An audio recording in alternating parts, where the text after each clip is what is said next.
Terima kasih sahabat muslim, Anda masih tetap setia di program kesayangan kita. Assalamualaikum Indonesia, edisi spesial Lebaran. Tadi sudah sudah disampaikan informasi mengenai sejarah THR, kemudian tadi kita sudah buka juga tadi. Saya masih terngiang-ngiang dengan Riko melantunkan takbir. Si Husnul dengan syairnya yang luar biasa. Nanti masih ada part 2-nya ya. Kita tentunya di closingnya pasti. Makanya sahabat muslim tetap di program ini sampai dengan akhir. Jadi kumpul dengan keluarga ya, Lebaran silaturahmi, pagi-pagi semangat nontonnya. Assalamualaikum Indonesia spesial Lebaran ini tentunya menambah suasana Idul Fitri kita meriah ya. Insya Allah. Baik sahabat muslim, tentunya tadi yang sudah seperti saya informasikan, kita akan menghadirkan tamu Lebaran bisa dibilang suasana atau ruangan spesial kita hari ini ya, episode kali ini langsung saja jauh-jauh dari Maluku. Iya, Husnul ya. Kalau Husnul masuk Kalimantan, Riko Padang, saya dari Sumatera. Kita hadirkan tamu Lebaran kita kali ini dari Maluku, yaitu Abdul Rohim. Kita undang langsung ke studio. Silakan Abdul Rohim. Ya. Iya, assalamualaikum. Gimana kabarnya? Alhamdulillah. Silahkan duduk. Silakan. Duduk. Ya boleh. Ini saya sepertinya nggak asing sama mukanya. Nggak asing ya, Masya Allah. Siapa ini sebenarnya Abdul Rohim ini? Ya Abdul Rohim. Ya Abdul Rohim. Ya biasa ya Bro ya. Oke. Biasanya orang-orang timur tuh memang ada selera humor dalam dirinya. Makanya kalau kita lihat juga sering nonton mungkin acara-acara stand up komedi, orang timur ini merajai. Merajai ya. Oke, imbang-imbang orang Medan ini ya. Iya. Abdul Rohim, tema kita kali ini adalah Lebaran tapi tidak pulang kampung. Iya. Kenapa tidak pulang kampung, Ibrahim? Yang pertama karena jauh. Karena jauh. Karena biaya juga. Biaya. Jadi nggak pulang kampung. Jadi nggak pulang kampung. Sudah berapa lama? Udah 2 tahun nggak pulang. Sudah 2 tahun nggak pulang. Iya. Oke, ini berarti masih baru ya, 2 tahun ya. Tidak terlalu lama. Belum terlalu lama. Dibandingkan Husnul masih menang. Husnul berapa tahun? 3 tahun lebih. 3 tahun lebih. Saya kira sudah ada yang 10 tahun nggak pulang-pulang ya. Tapi 2 tahun rasanya kayak 20 tahun gitu. Oh ya gitu ya. Kalau boleh diceritakan mungkin ya Riko ya, kita mau tahu juga ya Husnul ya. Kenapa 2 tahun sampai nggak pulang kampung? Gak takut dibilang sama orang kampung ini anak yang lupa sama kampungnya gitu ya? Ya karena faktor biaya juga. Iya, maksudnya dari kampung tadi nggak takut dibilang anak durhaka ini nggak pulang-pulang gitu? Enggak juga. Karena juga. Pertama biaya. Terus yang kedua kalau pulang-pulang terus nanti dibilang orang gimana gitu, bosan dia. Begitu ya. Kalau di keluarga Abdul Rohim sendiri ada nggak di antara keluarga-keluarga yang lainnya mungkin sebuah tradisi pergi merantau seperti Abdul Rohim jauh dari keluarga, ada nggak? Atau hanya Abdul Rohim di keluarga yang jauh? Kalau di keluarga banyak sih sebenarnya. Dari keluarga sepupu sih banyak. Jadi banyak yang merantau. Banyak yang merantau. Jadi merantaunya banyaknya kemana? Di Jakarta. Jadi suasana puasa ini sepupu pada pulang semua gitu. Jadi di kampung pada sepi kalau sebelum puasa pada sepi. Nanti ketika Lebaran baru pada pulangan. Jadi kampung itu pada rame gitu. Oh, ketika Lebaran Masya Allah raminya ya. Iya.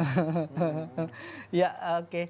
Mungkin masih sama saja ya tradisi-tradisi Lebaran mungkin di daerah sana kumpul dengan keluarga gitu ya. Iya.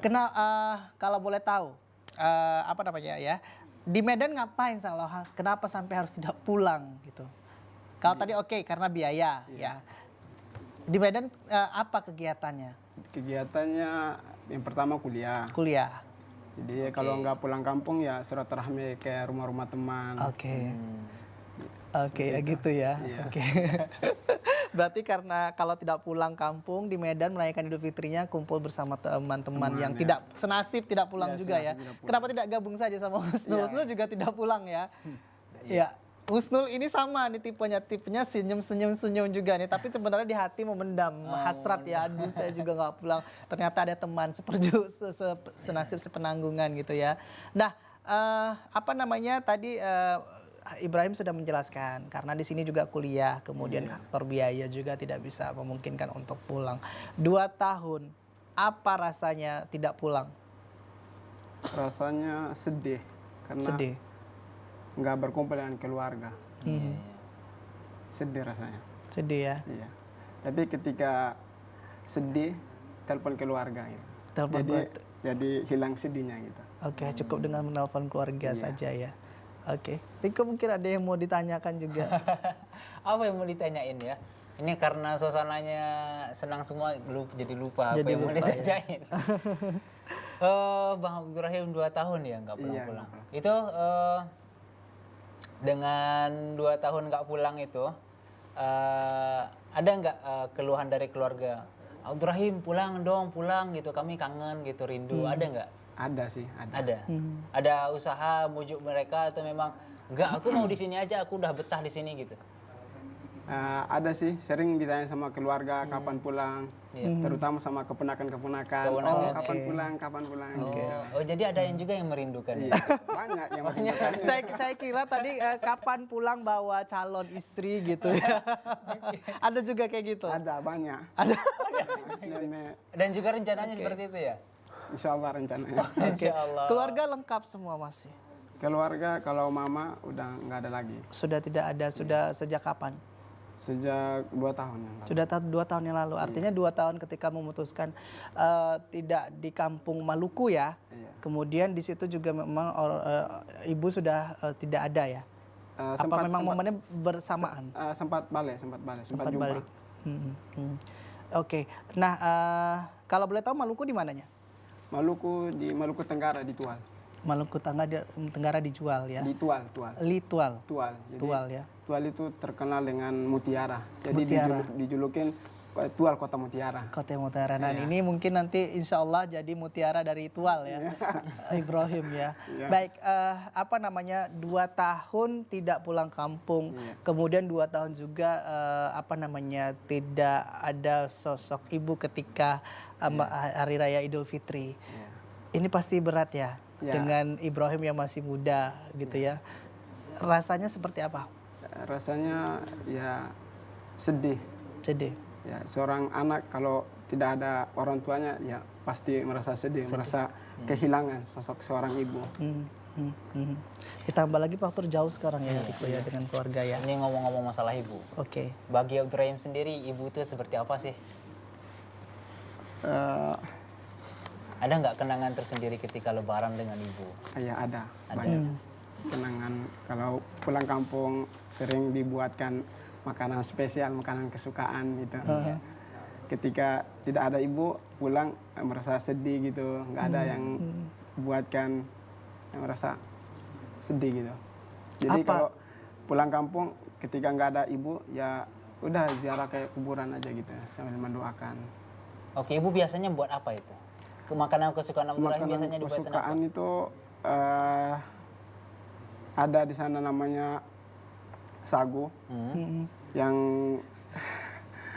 dicampur dengan kelapa terus digoreng, terus dengan ikan gitu. Itu memang favorit Abdurrahim. Iya, yang favorit Masya Allah. Ini setiap pulang pasti dibuatin Pasti sama ibu. dibuatin tuh. Khas itu ya, khas makanan dari sana. Saya lihat memang sepertinya dia berat sekali ketika menjelaskan ibu, kita tanya ibu ya. Mungkin memang ya saya bisa merasakan ketika kita jauh dengan keluarga, kemudian kita juga sudah kehilangan sosok ibu ya.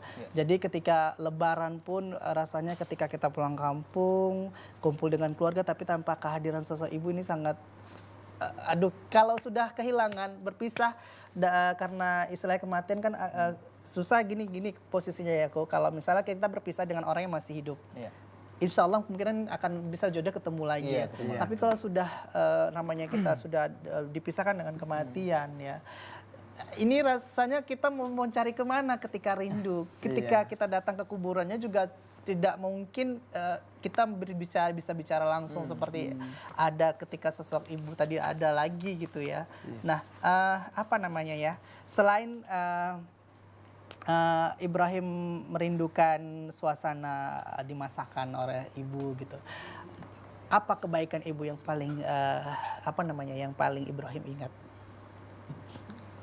Di antaranya kalau belum makan dikasih ingat makan gitu. Terus kalau belum lambat bangun dari tidur dibangunin, udah nak bangun nak, sholat, udah waktu sholat. Oke, itu yang selalu diingat juga ya. Husnul, mungkin ada pertanyaan mungkin yang ingin ditanyakan kepada Ibrahim, karena kan ini kalian sama-sama jauh ya, Maluku dan Kalimantan sudah 3 tahun juga, mungkin bisa sharing-sharing juga bagaimana rahasianya bisa tetap tegar, tetap kuat semangat begitu mungkin sama Ibrahim. Mungkin kalau bertanya mungkin saya nggak bertanya, tapi saya di sini ingin mengabarkan atau bercerita sedikit. Ini bos sebenarnya boleh cerita saya? Boleh. Kita bebaskan ini untuk Husnul. Nasib senasib sama seperti rekan Abdul Rahim yang nggak pulang-pulang. Sebenarnya saya punya kisah tersendiri. Untuk sampai saat ini masih menjadi rahasia. Karena nggak pernah saya ceritakan, tapi khawatirnya kalau saya ceritakan di forum seperti ini udah nggak jadi rahasia lagi. Ya, oke. Apa itu? Dulu saya waktu masih SD dan SMP, sekitar umur kelas-kelas 4 gitu, saya itu mondoknya di salah satu pondok yang berada di salah satu kota di Kaltim. Kurang lebih 6 tahun saya nggak pulang ke rumah tuh. Dan pada saat itu nggak ada, belum ada sarana komunikasi yang saya bisa hubungi orang tua waktu itu pada saat itu. Jadi berlalu 6 tahun, hampir jalan 7 tahun. Dan yang sedihnya ketika itu pas saya pulang, saya menaiki kapal laut waktu itu dan berpisah dari para asatizah yang berada di ma'had itu. Dengan sedikit tangis dan karena perpisahan tersebut, sampailah saya di kota kediaman orang tua saya ketika itu. Saya melihat ada segerombolan anak-anak kecil yang bermain sepeda pada saat itu, dan saya bertanya, saya turun dari salah satu angkutan umum dan bertanya, "Dik, mana rumah bapak ini?" katanya. Mereka pun saling memandang ke salah satu anak yang bermain sepeda itu, mengatakan, mungkin kira-kira siapa itu. Dan saya nggak tahu kalau anak tersebut adik saya, karena kurang lebih 6 tahun. Masya Allah. Jadi waktu itu 2 adik saya lahir, saya nggak tahu dan gak diberitahu dan orang tua karena nggak ditelepon waktu itu. Jadi ketika karena sampai komunikasinya belum ada waktu itu ya. Dan saya waktu itu belum megang HP juga karena di ma'had waktu itu pada kondisinya kan. Jadi ketika sampai di rumah, saya salam. Orang tua atau umi saya lagi nyuci di belakang dan saya mengotok pintu salam. Muncul adik saya yang waktu itu sebenarnya sudah ada ketika waktu itu saya masih sama orang tua tapi lupa ingat wajahnya. Dan mereka pun heran ketika melihat saya dan mereka dengan polosnya mengatakan, "Umi, ada kakak-kakak atau ada abang-abang yang datang." Padahal itu adik saya. Dan umi saya ketika keluar ke pintu kaget dan histeris ketika itu. Saya peluk dan saya cium. Dan adik saya yang 2 ditambah 3 tadi yang heran dan melongok melihat saya.